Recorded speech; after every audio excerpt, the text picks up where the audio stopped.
Hello, class. This is lecture number 2 for State and Local Government Summer 2020 session. And today, I want to cover some stuff that's not in Chapter 1 or 2 of your textbook. And that's sort of an overview of how things are organized at the state level in America. And this kind of will lead us into also later examining federalism, which is the theme of Chapter 2, as you probably already know. Now, in our American system, obviously we have the federal government. Below the federal government, as all of you are no doubt aware of, we have 50 states. But it was a progression to get to having 50 states. And so I want to talk a little bit about the history of statehood. And if we go all the way back to the origins of this country, when we won our independence from the British in 1781, we had 13 original states. They had been the 13 original colonies, and New York is one of those 13 original states.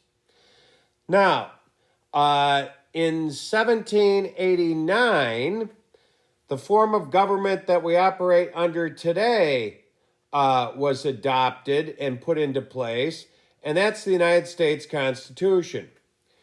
And what the United States was geographically in this period of the 1780s and 90s forward to 1803 was basically all territory in North America east of the Mississippi River, with the exception of Florida that was still controlled by Spain. Now, that left a vast territory west of the Atlantic coastal states, where the 13 original were, that the Founding Fathers knew would sooner or later emerge into new states.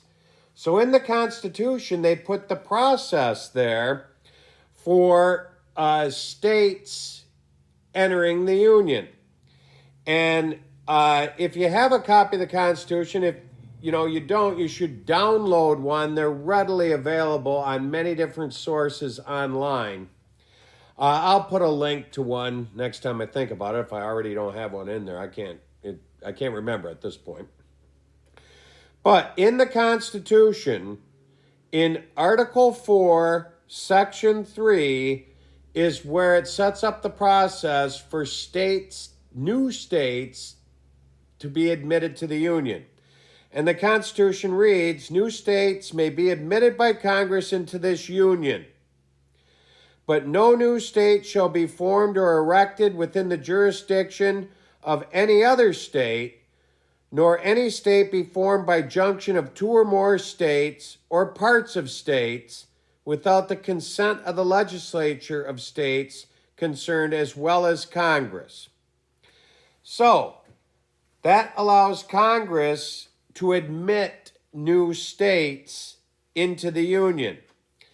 Now, the first state to be admitted into the Union in 1791 are our neighbors to the east, the state of Vermont. So Vermont will become the 14th state in this process, to where we ultimately reach 50 states by 1959.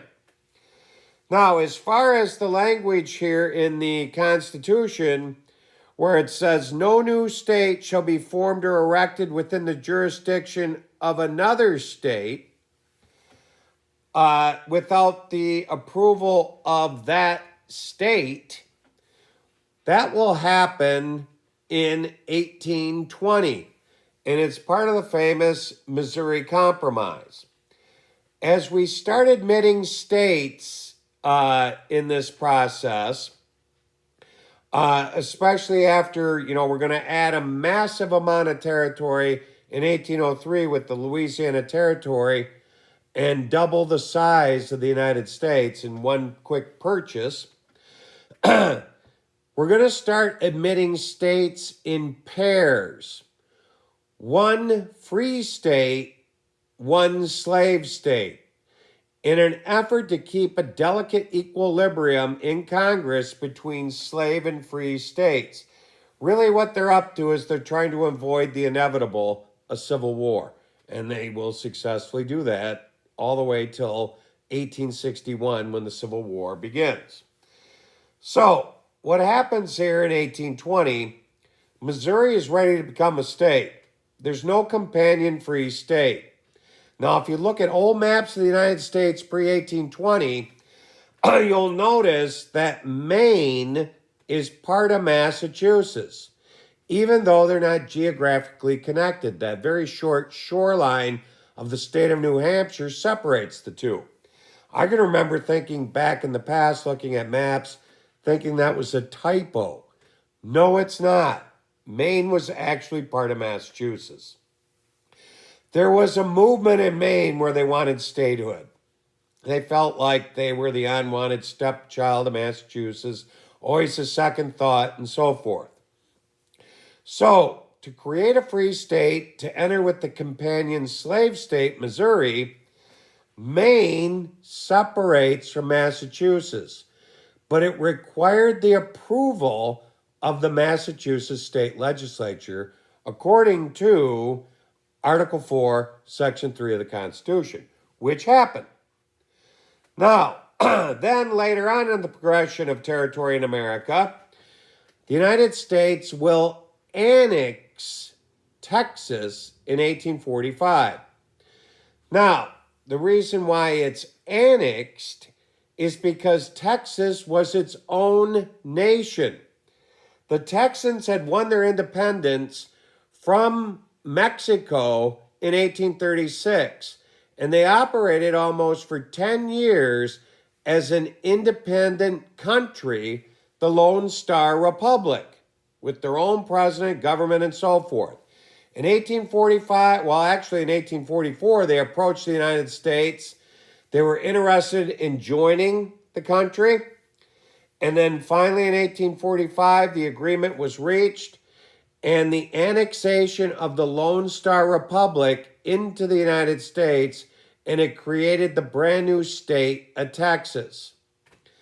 Then, that action started a war with Mexico, the Mexican-American War, and as a result of that war, we added other disputed areas that will become the present-day state of Texas, and we'll add the entire southwestern United States in a purchase from Mexico known as the Mexican Cession.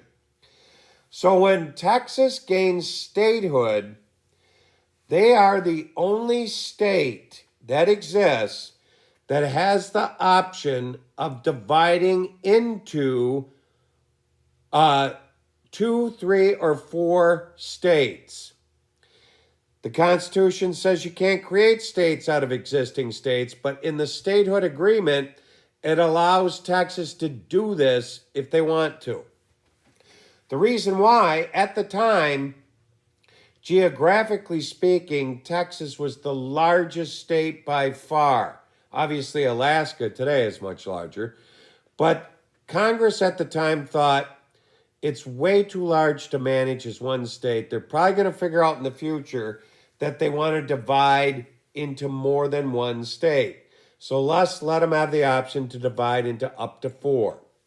This option still exists, but obviously it will never happen because Texas today, population-wise, is the second largest state in America, which gives them a tremendous amount of political power in Congress because members of the House of Representatives are based on population.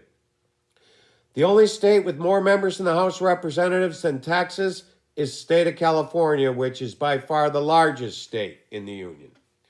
So they're never going to divide because it would be political suicide. They would drop way down in political influence and clout in Congress. Had they ever were going to divide, it would have happened a long time ago. So, carrying on with our progression of states here, we'll also, at about the same time that we add the Mexican cession, we'll add the Oregon country, and then we'll ultimately come to the point where we have 50 states by adding another country that we had annexed but hadn't granted statehood in the late 1800s, and that's Hawaii, which was an independent nation at one time. And then we'll also add, in 1959, Alaska. So Alaska's our 49th state, Hawaii's our 50th state. Alaska, as you may remember from American history courses, we purchased from the Russians in 1867. It had been a Russian North American colony all the way up till 1867. But New Yorker's Secretary of State Seward was smart enough when Russia was hard up for money and offered us the opportunity to purchase Alaska, convinced the Senate to go through and purchase Alaska from the Russians. A very smart move by Secretary of State William Seward, famous New Yorker from the Auburn area. Now, so we've established the fact that now, today, we have 50 states. Whether we add any more in the future, who knows? So, the next categorization that we have that makes up the country of the United States is we have one district. And that's the District of Columbia, where the nation's capital, obviously, is located. Now, when they were debating the formation of the Constitution in 1787 in Philadelphia, one burning question that they wanted to deal with was the fact that everyone in the room in Independence Hall knew in the near future we had to decide upon where the nation's capital would be forever. Build it there and leave it there. Because many of you don't realize, in the very first government that existed in America, known as the Articles of Confederation, which existed from 1781 until 1789 when the Constitution replaced it, we moved the nation's capital in that short time period 5 times. It was in Philadelphia. We didn't like it there. We decided to move it to New York City for a short time. We don't like it there. We move it to Annapolis. We kept moving it every couple of years. It was ridiculous, costly, and made us a laughingstock in Europe. European nations don't move their capitals around. So, consensus when writing the Constitution is we got to figure out where we're going to have it and leave it there. So, if we look at a Constitution again, and if you look in Article 1, now Article 1 is where all the powers of Congress are contained. The real power by power listing of powers of Congress are in Article 1, Section 8. And if you go all the way down to clause number 17 of Article 1, Section 8, which is kind of like a laundry list of powers, it reads as follows. To exercise exclusive legislation in all cases whatsoever over such district not exceeding 10 miles square as may, by cession of particular states and the acceptance of Congress, become the seat of the government of the United States. That gave Congress the authority to carve out of more than one state or out of one state, they carved it out of Maryland, a district not exceeding 10 square miles to build and place the nation's capital forever. That's how we ended up with the District of Columbia. And when you think about it, when that was created and decided upon in 1790, that was about the center of the United States. We still only had 13 states up and down the eastern seaboard, and that's centrally located. Obviously, if we had it to do all over again and we wanted it centrally located, it'd probably be somewhere in Kansas today. But obviously, that's not going to happen either. So, we have 50 states. We have one district, the District of Columbia. It's not a state. It's a unique thing. It's a district. So, later on, your book will talk about it, and we'll talk about it, how District of Columbia has been dealt with in constitutional amendments, giving them, electoral college votes. There was a movement for statehood there. I highly doubt that'll ever happen. There's a lot of confusion going on there today with the whole business of whether or not federal troops should be there. The mayor of D.C. says, no, I don't want them there. The president says yes. It's a complicated situation because they're not a state. Now, while we're on that subject, and we'll be talking about this a little bit later in another lecture that I'm going to follow up with pretty quickly. Part of federalism is having a federal and state governments, but it's also having one district and some other entities, as we'll be talking about. But as far as having federal troops in states, the president really does not have the power to send troops to states. Governors would have to request it. And in times of crisis, their first avenue to address the crisis is the National Guard, which each state governor has the power to call up within their own state, and has been done in several states. And it was done before this crisis over the Floyd murder. Governor Cuomo called up the National Guard to assist in the COVID-19 crisis, doing testing, building things, and so forth. So, there's a lot of confusion today, but in our federalist system, governors of states have a great deal of power, a lot more than anybody typically realizes, and we've really seen this come to fruition first with the COVID-19 crisis. So, back to our examination of our organization here in America. The next thing that I want to mention to you that exists,